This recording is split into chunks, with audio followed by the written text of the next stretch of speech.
My husband told the lawyer I never worked a day in my life. And for a moment, the room went completely still, as if even the air itself was waiting to see how I would respond. I didn't argue. I didn't correct him. I just folded my hands in my lap and smiled, because what Richard didn't know, what he had never bothered to ask in 32 years of marriage, was that I had quietly built something of my own. Something he never saw because he never looked. I'm glad you're here. Stay with me until the end, and tell me where you're watching from.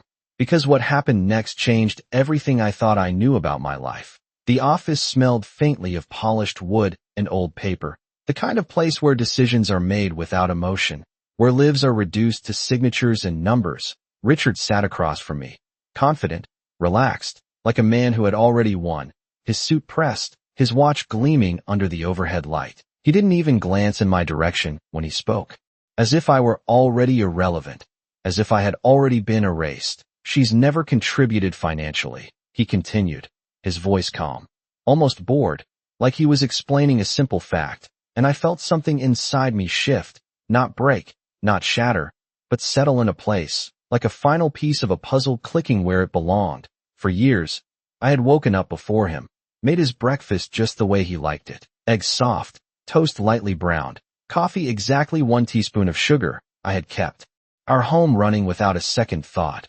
remembered every appointment, every birthday, every small detail that made his life easier, and somewhere along the way, he decided that meant I did nothing, that I was nothing. I lowered my eyes briefly, not out of shame, but to hide the quiet realization forming beneath the surface, because while he was building his version of success, I had been building mine in silence. Late nights at the kitchen table, a laptop glowing in the dark, numbers growing, slowly, steadily, turning into something real, something undeniable. But I never told him, not because I was hiding, but because he never once asked. The lawyer cleared his throat, flipping through a stack of documents, unaware that the story he was hearing was only half true. And Richard leaned back in his chair, completely at ease, already imagining the outcome, already dividing a life we had shared as if it were just another transaction. I looked up then, meeting his eyes for the first time that morning, and for a brief second, I wondered if he would see it, if he would notice that something had changed, but he didn't. He never did. And that was the moment I understood. I didn't need to defend myself. I didn't need to explain anything. I just needed to let him keep talking, to let him believe his version of the story, because the truth, the real truth, was something I hadn't revealed yet, and when I finally did, it wouldn't be loud, it wouldn't be dramatic, it would be simple, precise, and impossible to ignore. 48 hours before that meeting, the house still looked exactly the same cream-colored walls, the same polished floors, the same quiet hum of the refrigerator in the kitchen, but something felt different in a way I could not quite name. I woke up before sunrise as I always did, the sky outside our bedroom window still dark blue, the kind of early morning silence that used to feel peaceful, but now felt empty. I slipped out of bed carefully, so I would not wake Richard, though lately it would not have mattered. He had started sleeping with his back turned to me, a small shift that somehow felt larger than anything we had said out loud. In the kitchen, I moved through my routine without thinking, eggs in the pan, coffee brewing, toast rising slowly from the toaster. Everything exactly the way he liked it, the same way I had done it for decades. And yet when he walked in, dressed already, tied perfectly straight, he barely glanced at the table. "I have an early call," he said, reaching for his phone instead of his coffee. I nodded, as if this was normal, as if this had not been happening more and more often, as if the man who once sat across from me and asked about my day had not been replaced by someone who could not spare a second of attention. He left without finishing breakfast, the front door closing with a soft but final sound that lingered longer than it should have. I stood there for a moment, staring at the untouched plate, the eggs cooling, the coffee growing still, and then I quietly cleared everything away, the same way I always did. No complaints, no questions, just silence. Later that morning I sat at the kitchen table with my laptop open, sunlight finally creeping through the window and casting long lines across the floor. This was my real routine, the one no one ever saw: spreadsheets, accounts, numbers moving in ways that told a story no one else knew. I tracked investments, reviewed sales, responded to messages, each click deliberate, each decision mine alone. It had started small, just something to fill the quiet hours, something to prove to myself that I was still capable of more than being overlooked. But over time it had grown into something steady, something significant, something real. I remembered the first time I made a few $100s. How I had smiled to myself and closed the laptop before Richard came home, not out of fear, but because I knew he would not understand, or worse, he would not care. And that was the pattern, small wins turning into larger ones, months turning into years, until the numbers were no longer small at all, until they reached a point where they could not be ignored, except they were, because he never once asked what I did with my time, never once wondered how I spent my days. To him, I was simply there, part of the house, part of the routine, invisible in the most complete way. That afternoon he came home later than usual, his expression distant, his voice clipped. "We need to talk soon," he said, not looking at me as he set his keys down on the counter. And something in the way he said it made everything inside me go still. Not fear, not surprise, just a quiet understanding that whatever was coming had already been decided without me. I nodded again, the same small, practiced gesture, and watched as he walked past me without another word. And in that moment, standing alone in a house I had spent years maintaining, I realized that he had already started rewriting our story, one where I had done nothing, one where I had contributed nothing, one where I would leave with nothing. And I let him believe it, because the truth, the one thing he had overlooked all this time, was still sitting quietly in front of me, glowing on the screen, waiting for the right moment to be seen. The next morning, I woke up before the sun again.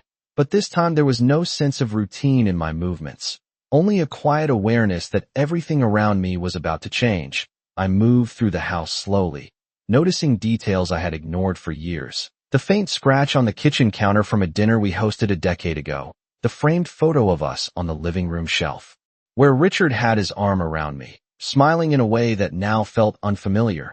I paused there for a moment, studying that version of him, wondering when exactly he had stopped seeing me as someone worth standing beside and started seeing me as something to step past.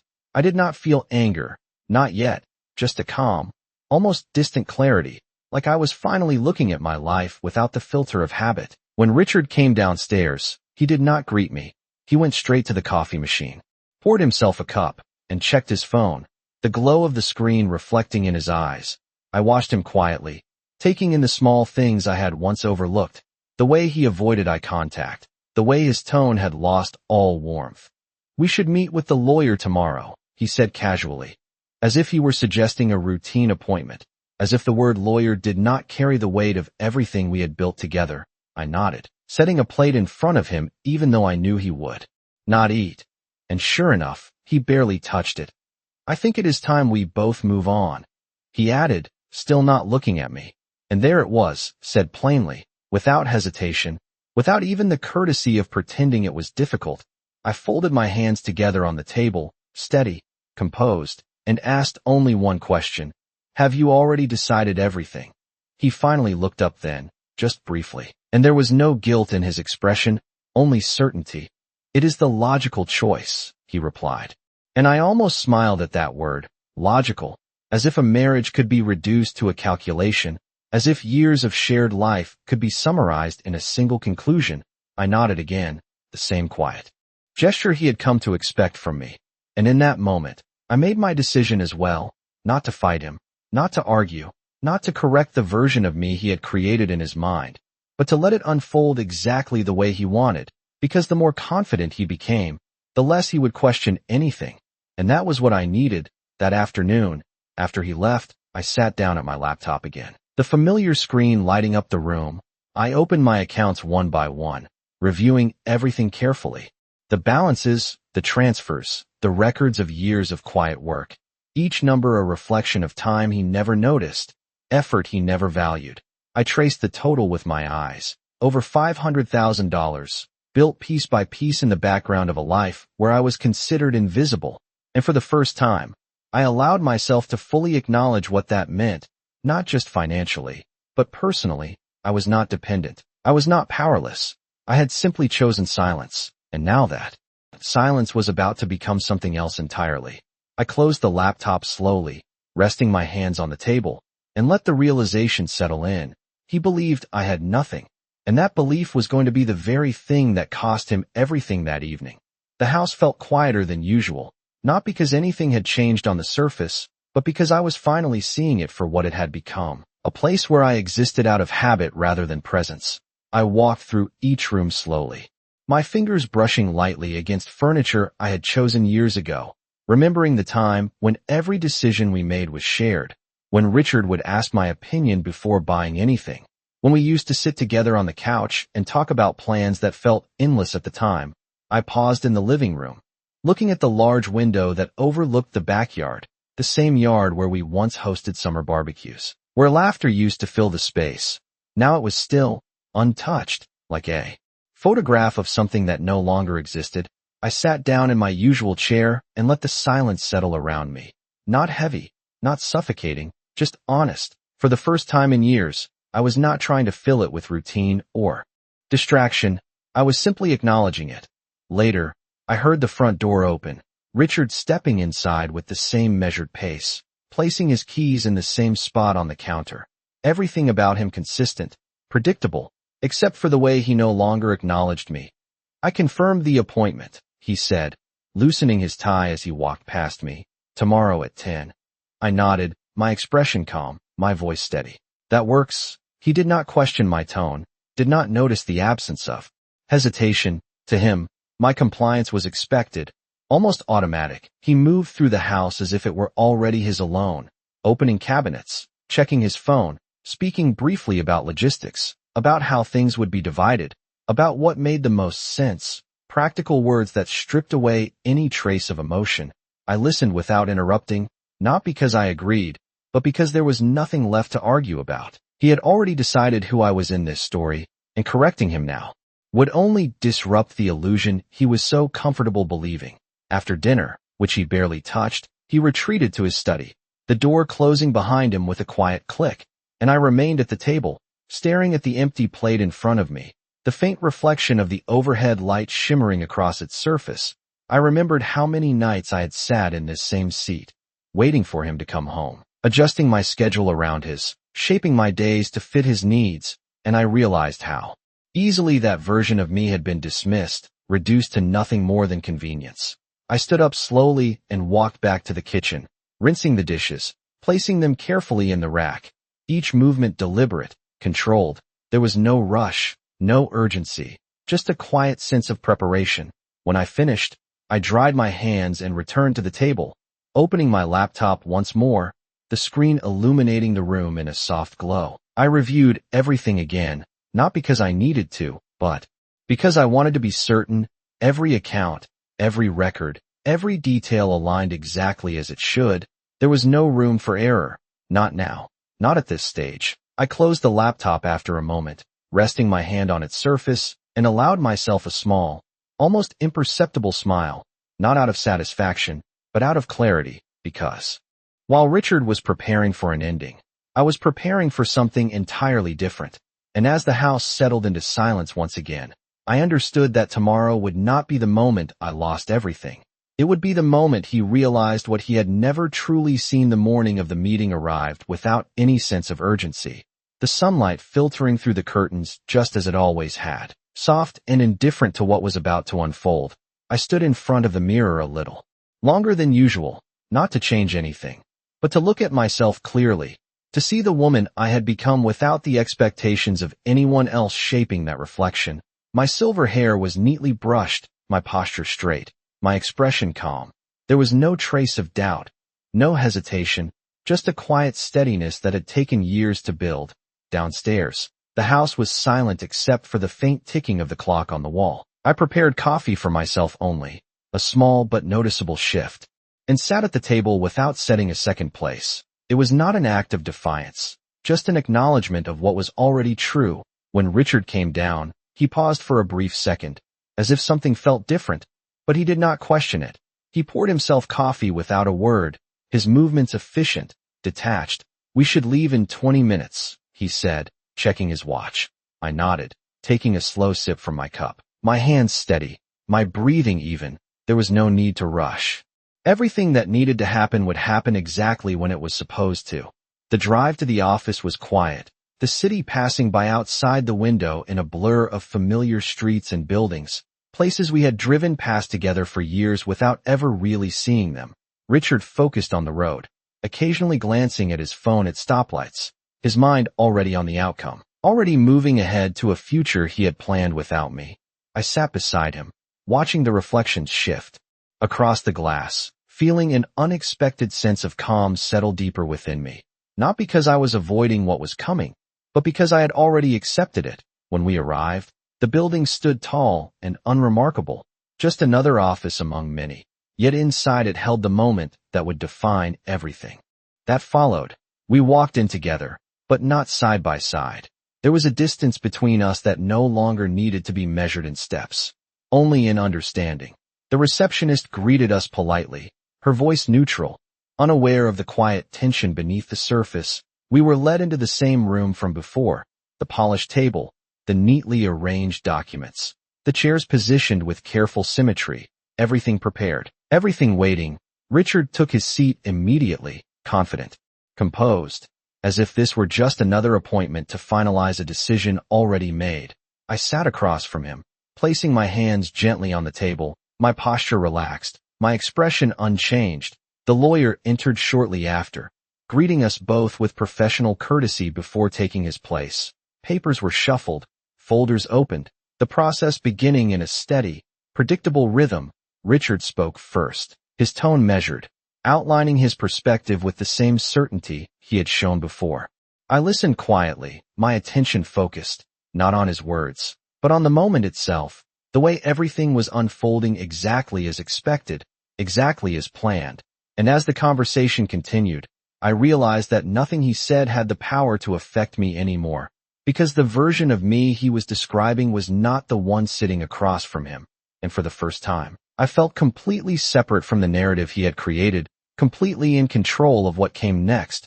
I rested my hand lightly against my bag, feeling the weight of what I had brought with me, not heavy, not burdensome, just present, waiting. And as the lawyer prepared to move forward, I allowed myself one quiet breath, knowing that the moment I had been preparing for was no longer approaching. It was already here. The lawyer adjusted his glasses and began outlining the terms, his voice calm and methodical, each sentence carefully structured, each word carrying the quiet weight of finality. Richard leaned forward, slightly, his posture confident, his expression composed in a way that suggested he had already rehearsed this moment in his mind. I watched him as he spoke, noting the subtle details I had once overlooked, the way his fingers tapped lightly against the table when he felt certain, the slight tilt of his head when he believed he was being reasonable. It was almost familiar, almost comforting in its predictability. Given that Margaret has not had independent income, he said, his tone measured, it is only fair that we proceed with a clean division based on what has been contributed.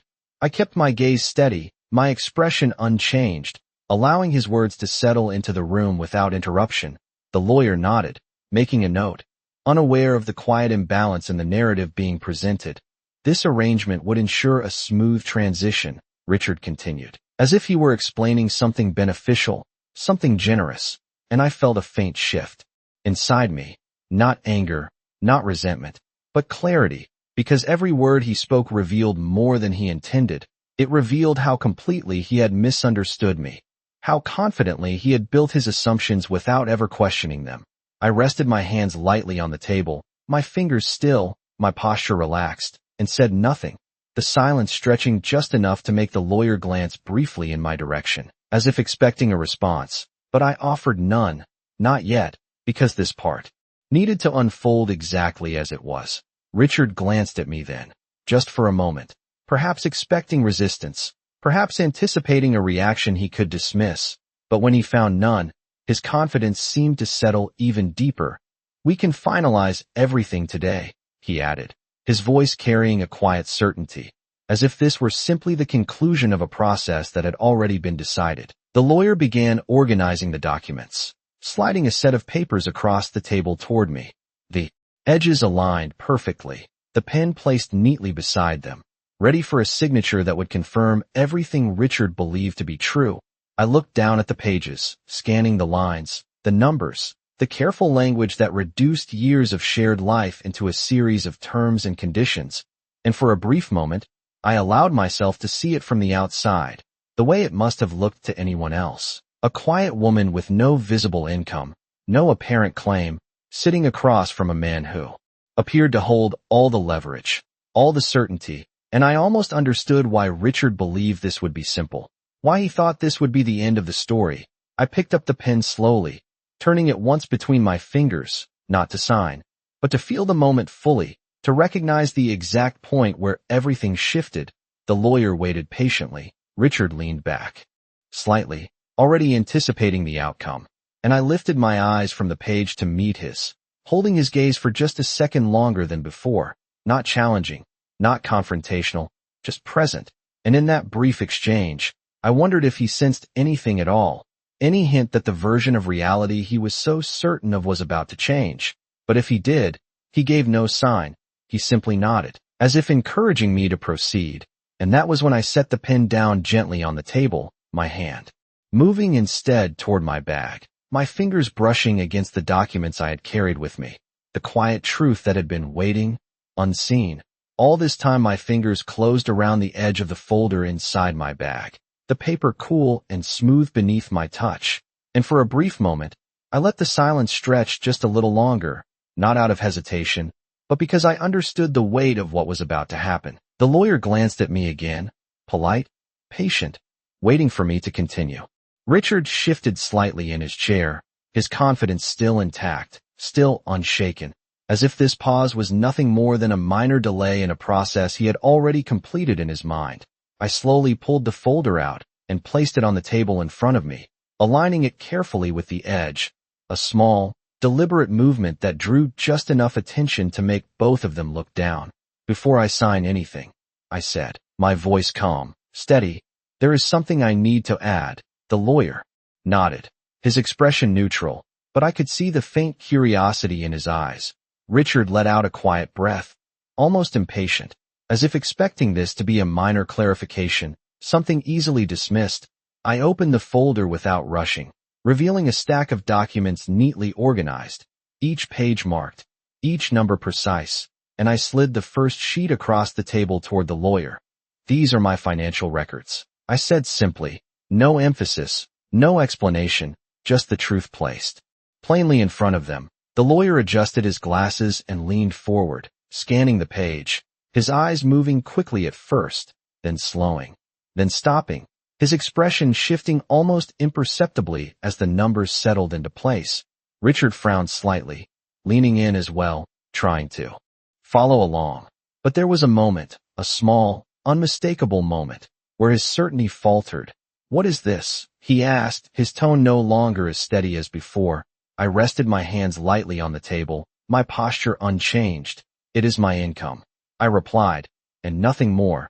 The lawyer flipped to the next page, then another, each document confirming the same thing, consistent, documented, undeniable. The room grew quieter with each second, the earlier confidence replaced by something heavier, something less certain. Richard's gaze moved from the papers to me, searching, as if trying to reconcile the woman sitting in front of him with the information he was reading. "This does not make sense," he said, but his voice had lost its edge, the certainty replaced by confusion. I did not interrupt. I did not elaborate. I simply allowed the truth to exist in the space between us. The lawyer cleared his throat softly, placing the documents back down with more care than before. "These records indicate significant independent earnings," he said, choosing his words carefully, professionally, but there was no mistaking the shift in his tone.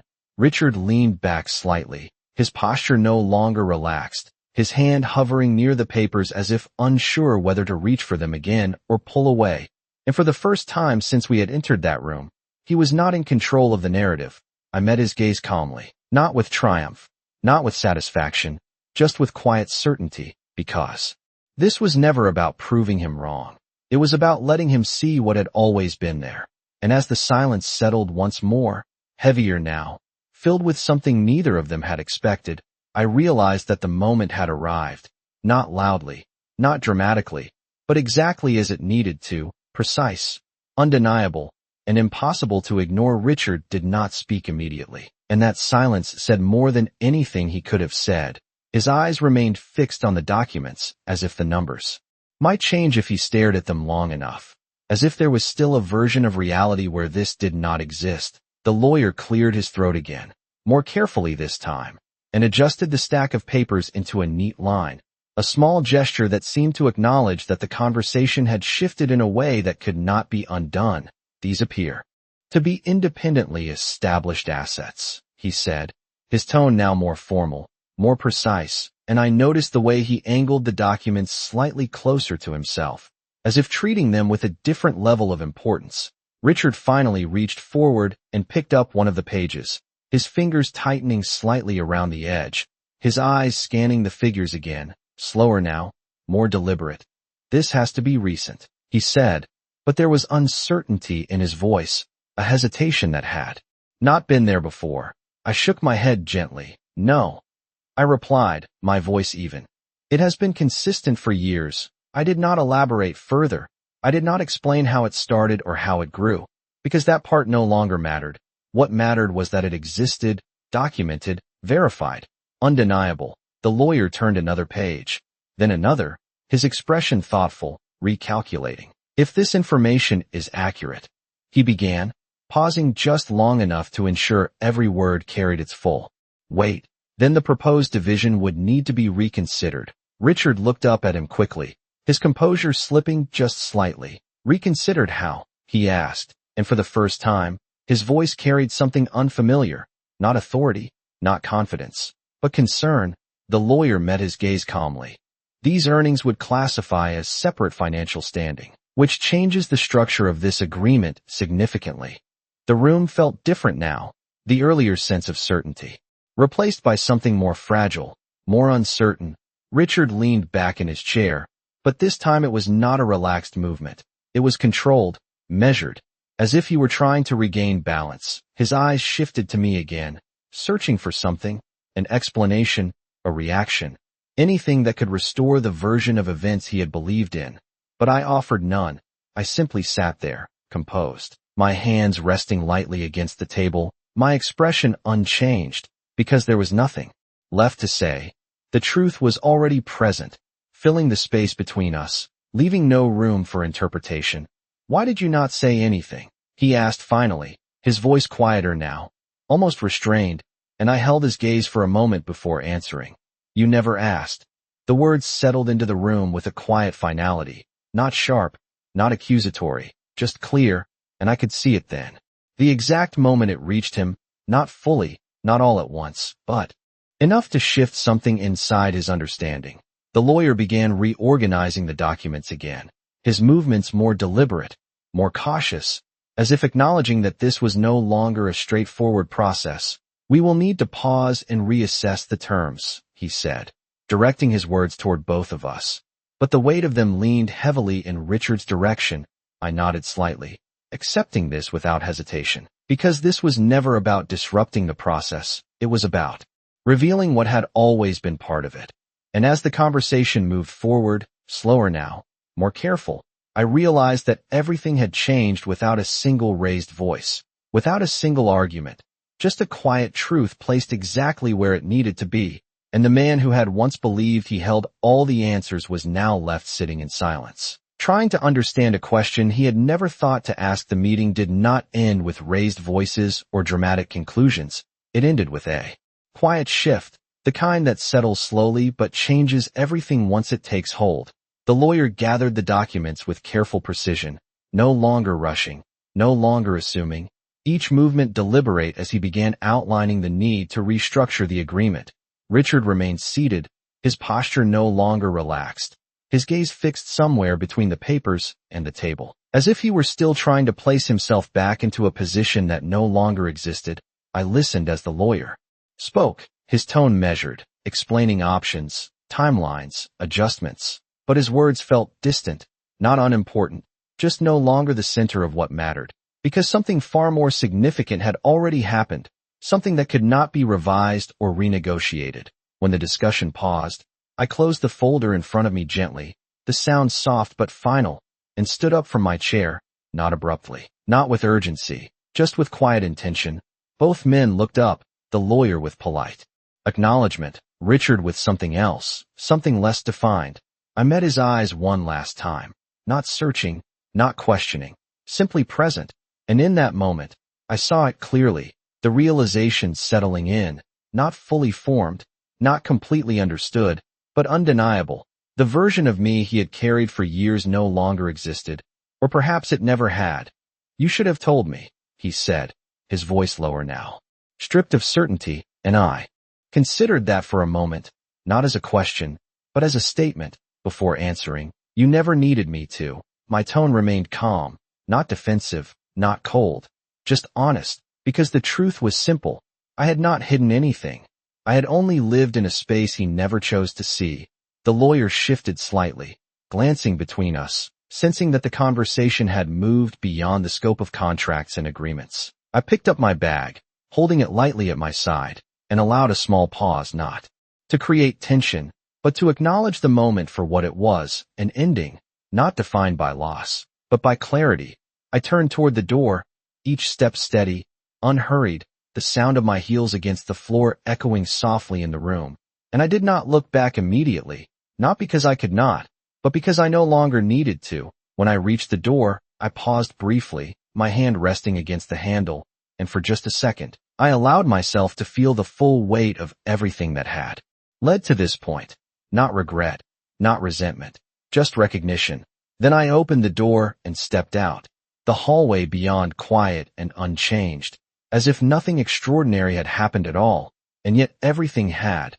Behind me, the room remained, the conversation unfinished, the understanding incomplete, but that was no longer mine to carry. As I walked toward the exit, the sunlight from the windows ahead growing brighter with each step, I realized that what I was leaving behind was not just a marriage, but a version of myself that had been shaped by someone else's limitations. And what I was stepping into was something far simpler, far clearer, a life defined not by what I had been seen as, but by what I had quietly become all along.